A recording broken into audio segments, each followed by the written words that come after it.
Esto del regreso del imperialismo es muy interesante. Es verdad que es un poco surrealista, ¿no? Es volver al pasado. Pero claro, hablamos de tres aspirantes a emperadores. Xi Jinping en China, Donald Trump en Estados Unidos, Vladimir Putin en Rusia. Normalmente los imperios y los emperadores quieren ser únicos, es decir, quieren ser el emperador. Ujú. Y ahí es donde entramos en conflicto. Y sobre todo en la competencia que estamos viviendo entre Estados Unidos y China, ¿no? Dos potencias hegemónicas que parece que van hacia un choque.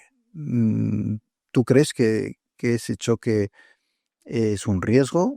¿Crees que los intereses económicos al final de ambos lo van a prevenir? ¿Cómo ves esa situación? Si nos colocamos en el escenario internacional, en esa cúspide, en esas alturas, yo entiendo que ahora mismo ya estamos en una confrontación Estados Unidos-China. Recuerda que a principios de siglo se hablaba incluso de Chinamérica, un concepto que hacía pensar en un G2, es decir, los dos, Pekín y Washington, trabajando juntos para hacer frente a amenazas que afectaban al conjunto de la humanidad. Eso ha desaparecido. No se habla ya de eso, sino más bien de una confrontación. Otra cosa es si confrontación significa choque militar directo, y creo que eso no va a ocurrir, igual que no ocurrió durante la Guerra Fría entre la Unión Soviética y Estados Unidos.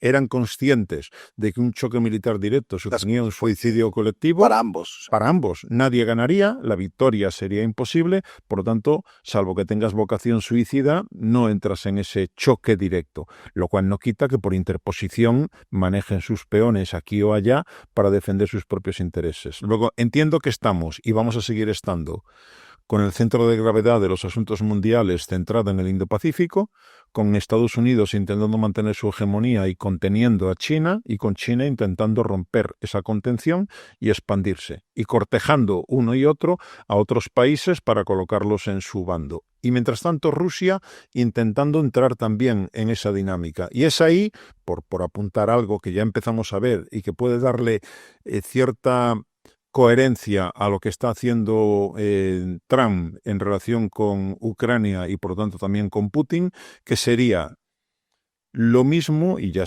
lo han bautizado otra vez con lo de Kissinger, hacer lo contrario a lo que hizo Nixon durante la Guerra Fría. Recordemos que Nixon en el 72 se va a China y lo que está buscando es romper el vínculo que hay entre Moscú y Pekín y dejar sola a la Unión Soviética como enemigo principal. Pues ahora podríamos ver que Donald Trump está cortejando a Putin para acercárselo en la medida en la que eso pueda, si no eliminar, que lo veo imposible, debilitar el vínculo Moscú-Pekín. Y de ese modo China, que ahora es el problema principal para Estados Unidos en esa lucha por la hegemonía, pues no tenga el apoyo que le pueda prestar en un momento determinado Moscú. Eso le daría una cierta coherencia a los movimientos que estamos viendo por parte de Trump en la búsqueda de un acuerdo con Rusia sobre Ucrania. Es verdad que de estos tres emperadores, que todos tienen sus ambiciones territoriales, hay una especial para Xi en China, que es Taiwán, y que yo creo, eh, bueno, habiendo sido corresponsal en la zona muchos años, que Xi desde el principio, si uno lee al personaje y su evolución, su gran sueño es una cosa que él llama una China. Ya tiene controlado Hong Kong, bueno, Tíbet, Xinjiang, o sea, el imperio chino, digamos, le falta una pieza, que es Taiwán.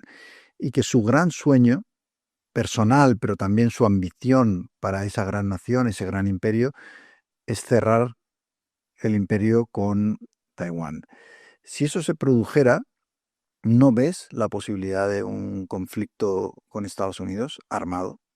Evidentemente, en términos potenciales al menos, existe esa realidad, porque pensemos, tú lo sabes mejor que yo, que esta aspiración por parte de Xi Jinping incluso tiene fecha, año 2049, en el momento que se cumple el centenario de la creación de la República Popular China. Estamos en 2025, nos vamos acercando a ese escenario con una China que está haciendo todo lo necesario para que en ese momento quizá no haya falta ni siquiera un conflicto armado, sino que el contrario entenderá, como en el ajedrez, que es jaque mate, Que no tiene nada que hacer. que no tiene nada que hacer y que por lo tanto acabe cediendo el ser digerido por la propia República Popular China. Y ahí es donde se va a ver hasta dónde llega la voluntad política de Estados Unidos, con Trump o sin Trump. Quiero decir, yo recuerdo en su momento cuando se retira Estados Unidos de Afganistán de esa forma tan deplorable, y recuerdo haber escrito: si yo fuera ahora mismo taiwanés o ucraniano, estaría asustadísimo, porque si un imperio como Estados Unidos, ante una milicia como los talibán, retrocede y deja vendidos a los afganos, pues yo taiwanés no me fiaría mucho de las garantías de seguridad que me está dando Washington. Claro. Y desde ese punto de vista entendamos que no solo en el ámbito militar China está en una modernización que le permite contar cada vez más con más medios para llevar a cabo una operación anfibia sobre la isla, sino que incluso por otra vía. Taiwán ahora mismo, si es importante para Estados Unidos por encima de cualquier otra cosa, es porque es uno de los principales fabricantes de semiconductores de alta gama, de alta tecnología. En el momento en el que ya TSECM y otras empresas taiwanesas están trasladando sus plantas de producción a Estados Unidos o a otros lugares fuera de Taiwán, ese territorio en concreto deja de tener tanta importancia para Estados Unidos. Bueno, y sabemos que cuando un territorio no tiene importancia, Sabemos lo que viene detrás. o sea, el abandono, ¿no? La historia Claro, o sea, me la voy a sí. jugar yo por algo que ya no tiene para mí importancia y donde mis intereses vitales no están en juego, contra un gigante que me puede cuestionar mi hegemonía, pues me lo pensaría dos veces. En un hipotético improbable enfrentamiento entre Estados Unidos y China, militar, China ha avanzado mucho en los últimos años, ha invertido mucho en su ejército. ¿Está lejos todavía Estados Unidos? ¿Tendría posibilidades en un conflicto con Estados Unidos o no hay competencia todavía? A día de hoy, al menos, se estima que hay una ventaja para Estados Unidos en una posible confrontación militar, básicamente porque sigue controlando los mares y océanos. Es decir, China no tiene una flota de guerra oceánica, la que tiene es básicamente costera, no es capaz todavía de dominar los océanos. En fin, recordemos siempre que cuando hablamos de lo que nos toca más cerca, que es la sexta flota estadounidense, es porque tiene la primera y la segunda y la tercera y la cuarta, tiene 7 flotas. China tiene 2 flotas y ninguna de ellas es oceánica. Por lo tanto, eso marca una diferencia en la medida que sigamos pensando que el dominio de los mares es un elemento fundamental. Pero es un hecho que a día de hoy China tiene una capacidad de construcción en sus astilleros de buques que sobrepasa en decenas de veces la capacidad que tienen los astilleros estadounidenses. China ya tiene ahora mismo más buques de guerra que propio Estados Unidos, aunque es cierto que su tonelaje todavía es menor y, por tanto, como digo, su capacidad para transitar por los océanos todavía es inferior a la de Estados Unidos. Pero mientras tanto ha avanzado extraordinariamente, ya no solamente en lo clásico, tierra, mar y aire, sino en el espacio y en el ciberespacio. Y es ahí donde cada vez más se está materializando la confrontación, sin que, ya digo, haya llegado a un choque militar.